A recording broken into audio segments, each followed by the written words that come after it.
Hello everyone and welcome back to Be Said.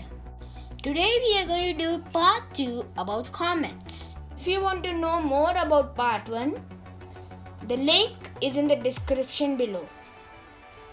So in part 1 we had already done 3 questions. So today we'll be doing few more questions. So let's begin. The fourth question we have about comets is, where do all comets come from? So most of the comets in our solar system come from the Oort cloud, the area which is marked in red. Okay, so what is the Oort cloud? Oort cloud is a boundary between the solar system and the interstellar space. If you step out of that boundary, you won't be influenced by the sun's gravity, but if you're inside the boundary, of course you will be influenced by the sun's gravity. So the next question about comets we have is, how do comets form?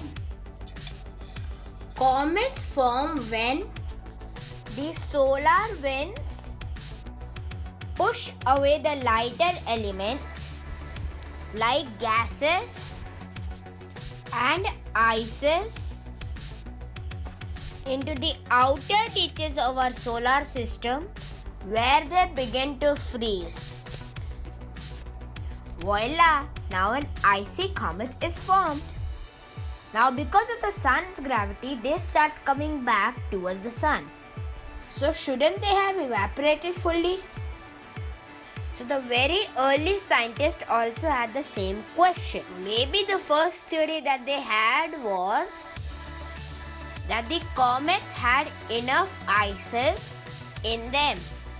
But the problem with the theory is that the comets would have evaporated within few billion years.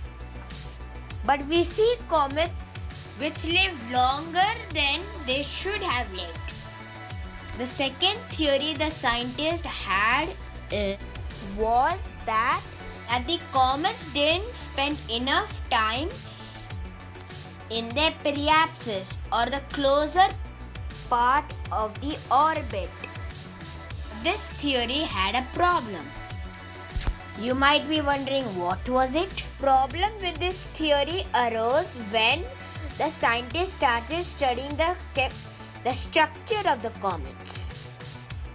The comets had rock and metals in them, which they shouldn't have, right? So then the third theory popped up. Imagining what the third theory was.